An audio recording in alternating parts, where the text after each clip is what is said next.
A rodovia Cuiabá-Santarém, também conhecida como BR-163, começou a ser aberta no início dos anos 70, mais precisamente em 1973, quando o Brasil ainda vivia sob um regime de ditadura militar.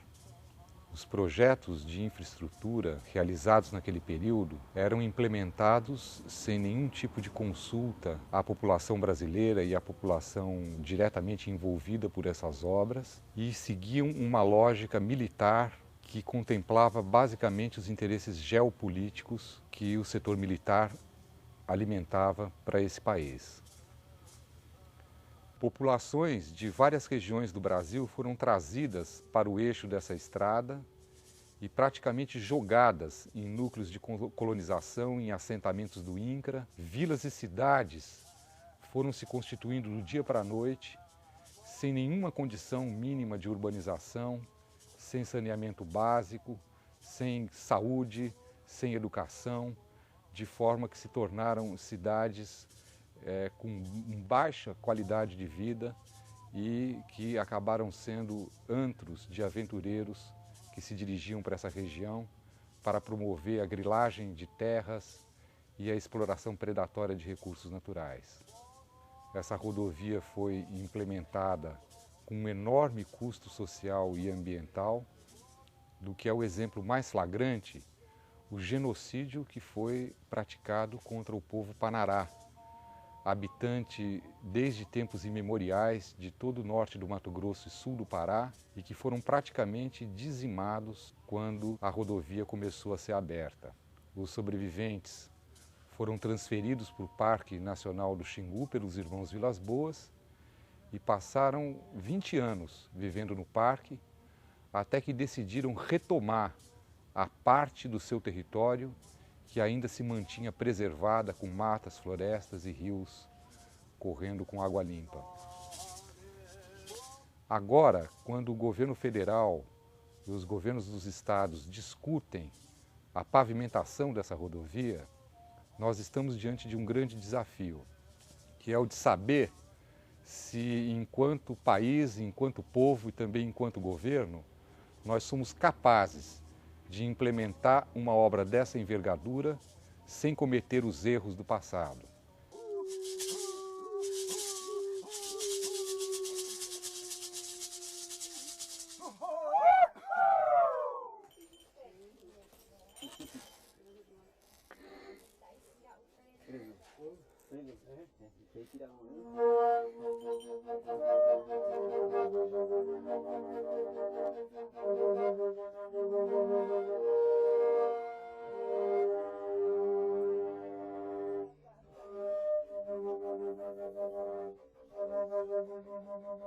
A BR-163 não pode ser apenas a estrada da soja. Ela tem que ser a estrada que integra os interesses de todos esses segmentos da população e que possa, assim sendo, se constituir um motivo de orgulho para os nossos filhos, para os nossos netos e para as futuras gerações de brasileiros.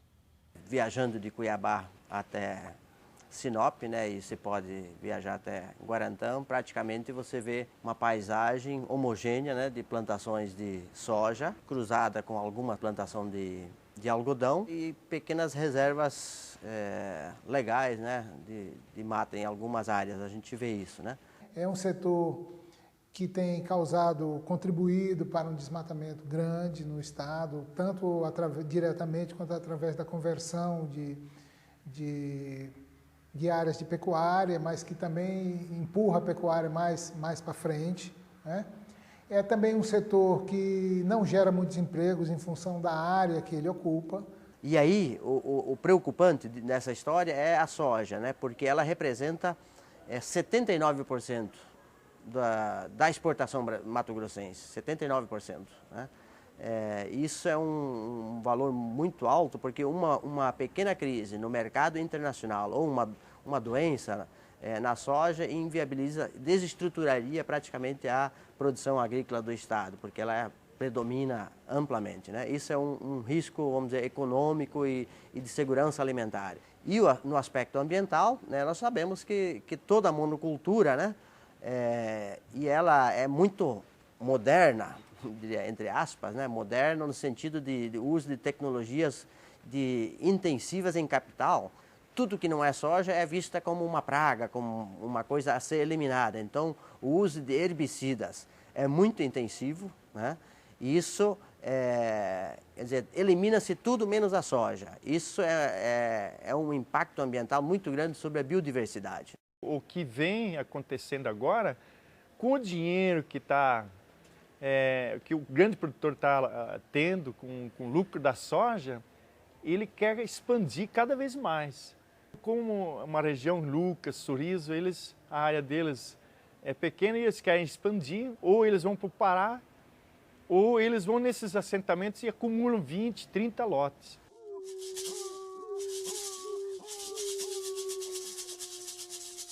As cabeceiras do Xingu, né, têm uma situação de desmatamento bastante crítica, né, sobretudo em relação às matas ciliares. E esse asfaltamento vai adensar esse processo de ocupação, né, vai ampliar esses polos, né, vai atrair um fluxo migratório maior, né, e, enfim, a tendência é que os problemas aumentem, os problemas que já estão aí. E os índios têm uma preocupação muito grande sobre isso, né, aonde é que vai parar esse veneno, né?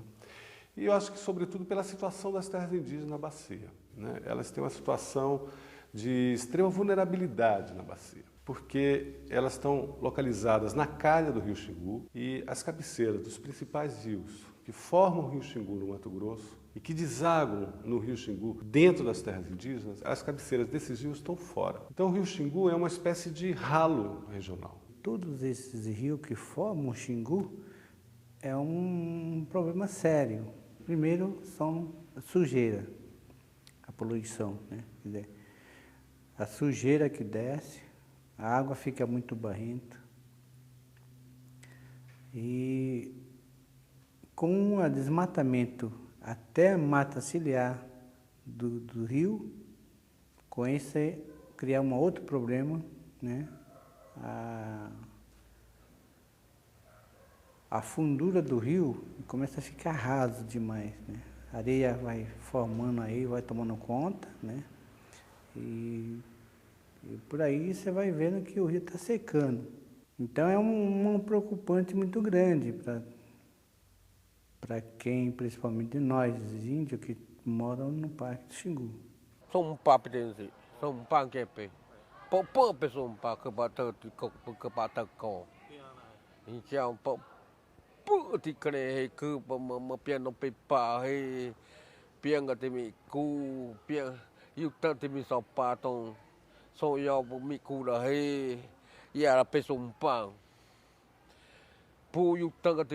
Kiu makatimi krai mo su, yu makatimi krai ku, ia la pe sumpang ke me la pe pau pu sumpa pe tin sin ke me la pe. Kini kia pio, kiao.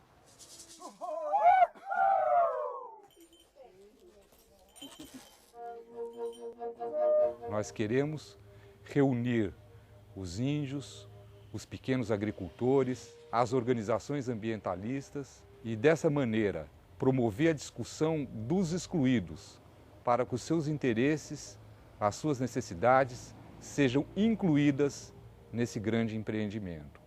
Por isso esse encontro se chama BR-163 Sustentável. E essa que é a proposta que todas as entidades reunidas na promoção desse evento estão investindo. Ao mesmo tempo que a gente realiza esse esforço aqui na região norte do estado do Mato Grosso, outras organizações não governamentais do estado do Pará estão realizando um esforço semelhante, promovendo reunião nos vários municípios ao longo da BR-163 no estado do Pará e também ao longo da Transamazônica, mobilizando os movimentos ligados à agricultura familiar para que esses esforços se confluam até o início do próximo ano na elaboração de uma agenda positiva que proponha um conjunto de medidas visando o ordenamento do território, a preservação do meio ambiente e a implementação de políticas públicas de interesse desses setores. O encontro foi um encontro de 3 dias, né, com mais de 200 participantes. Temos cerca de 130 representantes de diferentes instituições locais, como Sindicato dos Trabalhadores Rurais, professores, presidente de associações de produtores rurais, IBAMA, INCRA, também representantes de instituições estaduais que vêm de Cuiabá, temos representantes do Fórum Mato Grossense de Meio Ambiente e Desenvolvimento, algumas ONGs da região também estão participando e os professores universitários. Mas também temos cerca de 100 representantes indígenas dos povos Kayapó, os povos xinguanos do Alto, Médio e Baixo Xingu e Panará. O encontro começou com algumas palestras iniciais que davam a contextualização do problema e do porquê que nós estávamos reunidos aqui. Depois as pessoas foram divididas em grupos regionais, né? Então o estado do Mato Grosso, essa região do estado do Mato Grosso de área de influência da BR-163 e a bacia do Rio Xingu, foram divididos em 7 grupos regionais, com alguns municípios em cada grupo para poder facilitar o trabalho. Além disso, nós tivemos o grupo das terras indígenas, que foram 2 grupos de terras indígenas, um dos índios do Parque Indígena do Xingu e o outro dos Kayapó e do Panará.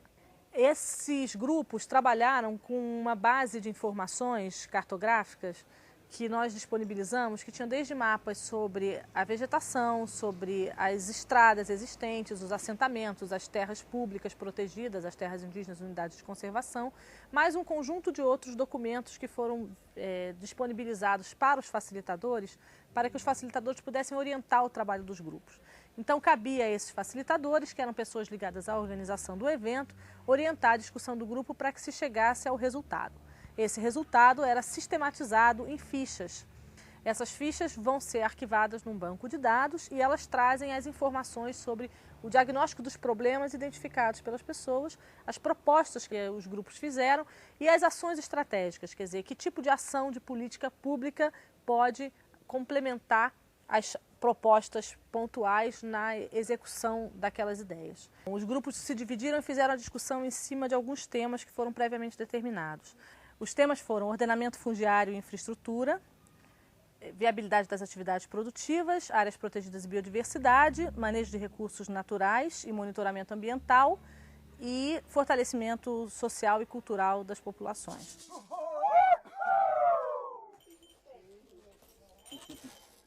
Então essa foi uma proposta muito forte que surgiu de que sejam criadas unidades de conservação no âmbito estadual, federal ou municipal para regularizar a situação do passivo das reservas legais dos assentamentos. Uma outra proposta em relação à proteção de biodiversidade foi a de inserção da região da Serra do Cachimbo no Programa de Expansão de Áreas Protegidas da Amazônia, o ARPA, para que ali possam ser realizados estudos que venham a propor a criação de unidades de conservação, formando um corredor ecológico entre a parte ocidental e a parte oriental da Amazônia, né, exatamente desse eixo da BR. Nós estamos pedindo agora, hoje nesse encontro, estamos colocando no papel para proteção que seja a 10 quilômetros da reserva indígena, deixar as florestas a 10 quilômetros. Como não do índio, nem deles, né? Então fica aquela ali a faixa, tipo cinturão, para preservação. Isso pode ajudar a manter as coisas, pode até ajudar esse prejuízo que o rio está tendo. Muitas vezes, né, os proprietários deixam as suas reservas legais. Alguns nem deixam, né, ou deixam parte das suas reservas legais, mas alguns mantêm aquilo que a legislação, né, determina. No entanto, essas reservas acabam sendo fragmentos perdidos no meio de um mar de desmatamento, né, sem conectividade com outras reservas legais, ou sem conectividade com as matas ciliares, ou sem conectividade com as terras indígenas, né? Isso ocasiona uma baixa qualidade do serviço, né, ecológico dessas áreas. Há uma série de propostas de como fomentar o comércio dos produtos de origem de base familiar. Então, a criação de consórcios intermunicipais para realizar a comercialização dos produtos gerados nos assentamentos e nas áreas de agricultura familiar, assim como esses consórcios para aquisição de insumos, para baratear o custo desses insumos para os assentamentos também. Assim, é um momento importante para a região. Nunca houve um evento dessa natureza em que pudesse estar dialogando diversas organizações, instituições que vêm refletindo sobre os problemas ambientais e sobre o problema de desenvolvimento nesta região, né? Eu não tenho também dúvidas de que o resultado ele não é um resultado a curto prazo que tem um efeito desencadeador muito grande, né? Mas é um acúmulo de um capital político, de um capital social, de forças políticas que pode ter um efeito multiplicador dependendo da nossa capacidade de dar continuidade a esse processo que o Penso está iniciando agora.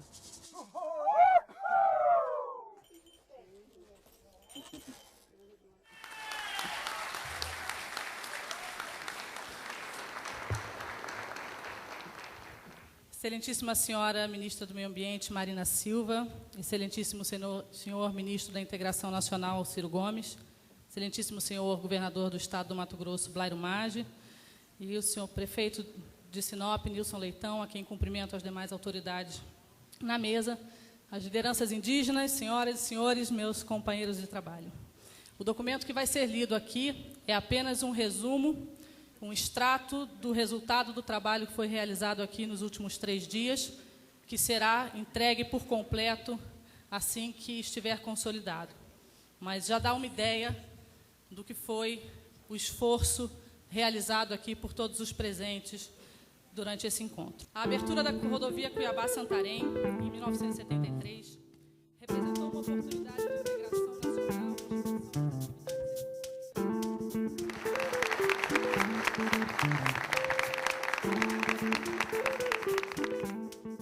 Eu tenho certeza absoluta que o governo federal, esse governo Lula, vai ter a oportunidade ímpar de cumprir com a promessa da época dos militares. Vai ficar na história. Mas a única coisa que eu percebi, e que é a essência dessa conversa, é exatamente a forma que vai ser feita essa obra. E eu tenho certeza absoluta que essa carta, a presença dos senhores ministros, a sensibilidade do governador Blairo Maggi, vai fazer com que essa obra aconteça ainda mais rápido do que nós esperávamos, mas dessa vez chancelado por todos. Nesse momento, nós não temos 2 lados. Nós temos um lado, um objetivo, e o que falta e o que é necessário e o que vai acontecer a partir daqui é que todos nós, para atendermos o objetivo que queremos, precisamos fazer concessões, precisamos ajuntar os cacos do passado para evitar os problemas do futuro. Sim, é possível ser feito, podemos fazer, agora temos as condicionantes para que isso possa ser feito. Interagem aqui a possibilidade da gente estabelecer uma iniciativa exemplar de ordenamento territorial, de zoneamento econômico e ecológico verdadeiro, para valer, e que seja não uma coisa tecnocrática, mas que seja já no seu nascedouro, legitimada nesse entrechoque de opiniões, como essa reunião simbolicamente, de forma muito forte, representa. E por isso nós também achamos importante estarmos aqui.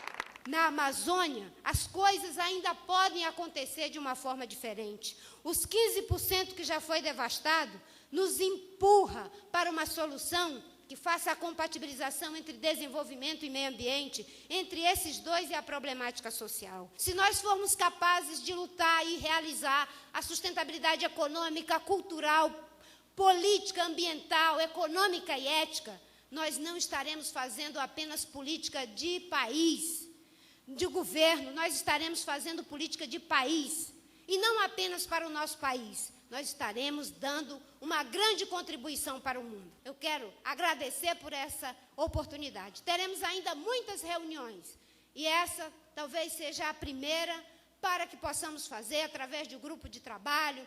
Não tem um consórcio para viabilizar do ponto de vista econômico? Por que também não um consórcio para viabilizar do ponto de vista ambiental, social, cultural, a BR-163?